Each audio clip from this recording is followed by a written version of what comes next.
In wrestling, strength doesn't just win you matches, it wins you enemies. And trust me, Ken Patera had plenty. Today, we're breaking down 4 wrestlers who absolutely hated Ken and how these feuds made him so popular. Let's get into it. Guys, Ken Patera was not just strong, he was one of the strongest men alive.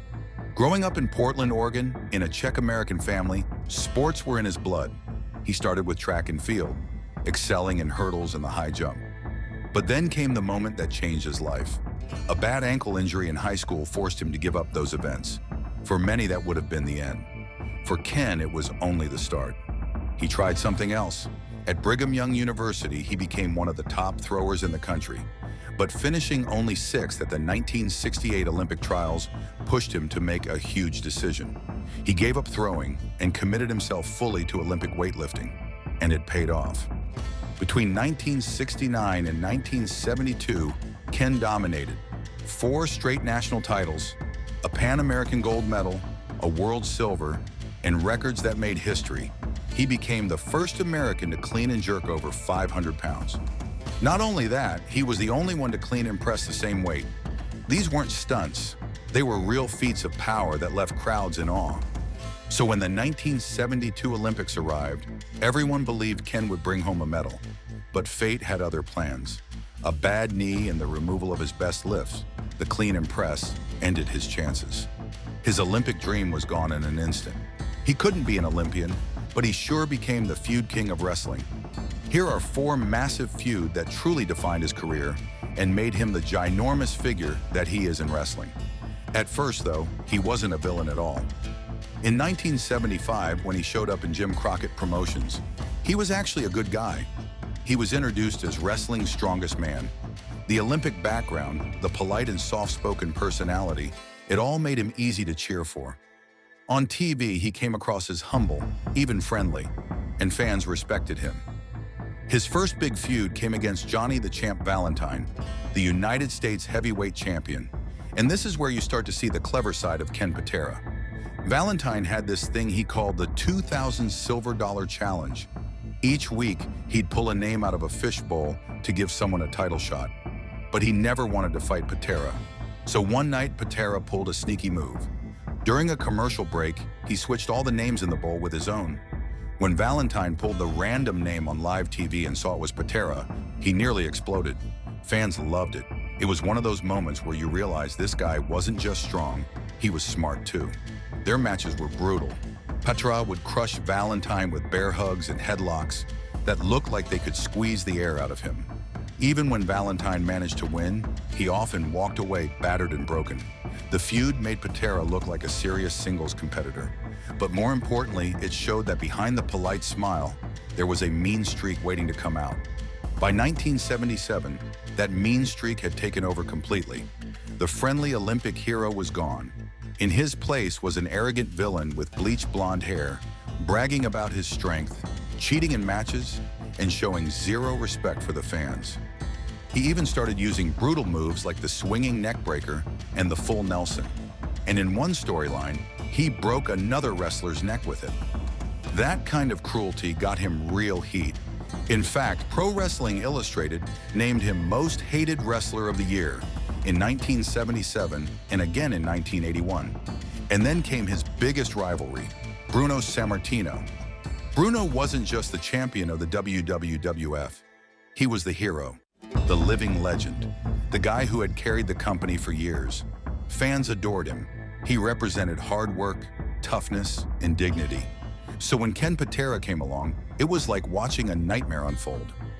Here was a man who was every bit as real and every bit as strong as Bruno, but who chose to use that strength to cheat, to hurt, and to brag. Fans hated Patera with a passion, and because he was legitimate, they truly believed he could beat Bruno. That fear made the rivalry white hot. Every time they wrestled, the crowds went insane. Madison Square Garden sold out again and again. This wasn't just about wrestling, it was about values. Bruno stood for respect. Patera stood for arrogance. Bruno fought for pride. Patera fought for ego. It was the unstoppable force versus the immovable object, and the fans couldn't get enough. Now, after Ken Patera's battles with Bruno Sammartino, you'd think that was the peak of his career. But honestly, his feud with Bob Backlund from 1978 to 1981 might have been even bigger for him. It wasn't just one match or one storyline. It was this long, drawn-out rivalry that kept coming back for years. In 1980 alone, they wrestled each other more than 30 times. 30 times in 1 year. That's how hot this feud was. Fans just couldn't get enough of seeing these two go at it. And here's the crazy part. During all of this, Patera did something nobody else had ever pulled off. He became the Intercontinental Champion in the WWF, and then just 4 days later, he won the Missouri Heavyweight title in the NWA. 2 major titles at the same time, in 2 different territories. Back then, that was unheard of. It proved he wasn't just a side character. He was one of the biggest heels in the entire business, someone trusted to carry main events wherever he went. The match everyone remembers came in May of 1980 at Madison Square Garden, a Texas death match between Patera and Backlund. Now, this wasn't the usual WWF style of the time. It wasn't clean or safe. It was messy, violent, and it told a story. Patera came out swinging, using his size and raw strength to beat Backlund down. But Backlund, who was more of a technical wrestler, dug deep and fought back with this fiery rage that completely lit up the crowd. Before long, both guys were bleeding. Chairs got involved. It looked more like a street fight than a wrestling match, and the fans in the Garden ate it up. When Backlund finally overcame Patera's brute strength and pulled out the win, the place went absolutely nuts. It wasn't just about the blood or the weapons, it was about the psychology. Patera was the unstoppable bully, and Backlund was the underdog champion who refused to quit. Every fan in that building believed in what they were seeing. That's why the match was named Match of the Year. It showed that Patera wasn't just a big, scary villain. He could actually tell an amazing story inside the ring. But wrestling moves fast, and by 1982, Patera was onto something new. He left WWF and joined the AWA, and that's where he linked up with Bobby the Brain Heenan. If you know wrestling, you know the Heenan family was the place for villains, and Patera was the perfect fit. He had the size, the real athletic background, and the attitude. He was the muscle, the guy you didn't want to mess with. And in the AWA, that meant going after Hulk Hogan. This was before Hogan became the global superstar in WWF, but he was already massive in the AWA. Fans loved him, so of course Heenan made Hogan the target. Patera wrestled Hogan all over the country. He later said they wrestled about 200 times. That's insane. Every territory wanted that match. And in 1983, Patera teamed up with Jerry Blackwell, and along with manager Sheikh Adnan El-Kaisi, won the AWA tag team titles. That solidified him as one of the top villains in the company. But then real life came crashing in. And it wasn't just some scandal that got swept under the rug. This one blew everything up. April 6, 1984. Waukesha, Wisconsin. Patera and fellow wrestler Masa Saito tried to get food at a McDonald's after hours. The place was closed. They were told no. And depending on who you believe, this is where things went off the rails. The story that went around was that Patera, furious, threw a giant rock through the McDonald's window. He's always denied it. But that's what got reported. When the police came to their hotel later, things got ugly. Patera and Saito ended up fighting the cops. Not a wrestling fight, a real one. They were arrested, and eventually both got sentenced to 2 years in prison. And just like that, his career was stopped dead in its tracks. Imagine going from main eventing against Hogan one night to sitting in a cell the next. It was one of the most shocking downfalls in wrestling at the time. When he finally got out early for good behavior in 1987, WWF brought him back. And here's the thing, they didn't try to hide the prison stuff, they leaned into it. Patera came back as a babyface, cutting promos about how Bobby Heenan had abandoned him while he was locked up.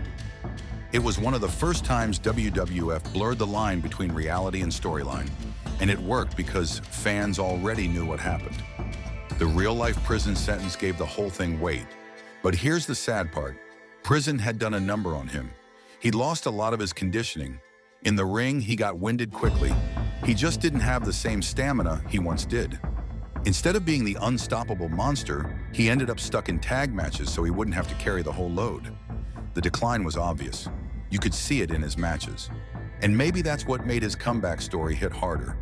It wasn't just a guy playing a role. You could see the struggle. You could see that prison had cost him something he was never going to get back. On screen, he was fighting the Heenan family. Off screen, he was fighting his own body. And fans could feel that. It made the whole thing more real, even if it wasn't the triumphant comeback he wanted. Ken Patera never returned to the top of the mountain after that. He wasn't headlining against Hogan anymore. He wasn't the terrifying heel that fans feared in the late 70s and early 80s. But his story stuck with people. Because it wasn't just about wrestling, it was about choices, consequences, and how quickly everything can change. When you look back at Ken Patera's career, one of the big talking points is always how much people seem to hate him. And yeah, in the ring, that was absolutely true. He was built up as this monster heel who fans wanted to boo out of the building. But when you peel back the curtain, the story isn't so simple.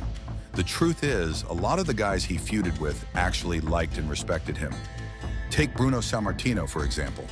On screen, Patera was this nightmare opponent trying to take Bruno's spot. But off screen, Patera later said he learned a ton from Bruno, and he spoke really highly of him. Same thing with Hulk Hogan. In interviews, Patera said they sold out everywhere together, and he figured he wrestled Hogan more than 200 times. Think about that, 200 times. You don't do that many matches with someone unless there's respect and trust there. So while the crowd thought it was pure hatred, in reality it was just two pros doing business and making each other look great. And that's kind of the secret to Patera's whole legacy. He was so good at making fans believe. He had the real athletic background, Olympic weightlifting, legitimate strongman credentials. So when he played the villain, it felt real. He wasn't just pretending to be strong, he was strong. And he knew how to use that to get under people's skin. That's why when he made the shift from babyface to heel, it worked so well. People could buy into him as this unstoppable, cruel powerhouse. His rivalries weren't just about belts either. They were about personality clashes. Bruno was the people's hero. Backlund was the clean-cut technician.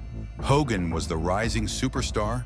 And then you had Patera, this brute who looked like he could ruin anyone's night. That contrast made arenas sell out, made fans lose their minds, and even made critics sit up and take notice. But there's another layer here, and it's a little tragic. Patera had the kind of legit athletic foundation most wrestlers could only dream of. Olympic athlete, world-class strength, credibility for days. And for a while, he channeled all of that into one of the best villain runs of his era. But his real-life choices, the prison sentence, and the toll it took on his body cut his prime short.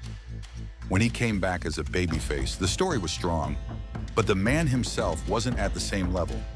He'd get winded, he'd slow down, and you could see the difference. So when people talk about Ken Patera today, it's not just a list of matches or titles. It's a story of highs and lows, of real strength and real flaws blending together. He was the athlete, the heel, the legend, and the man who proved that sometimes your biggest rival isn't the guy across the ring. It's yourself.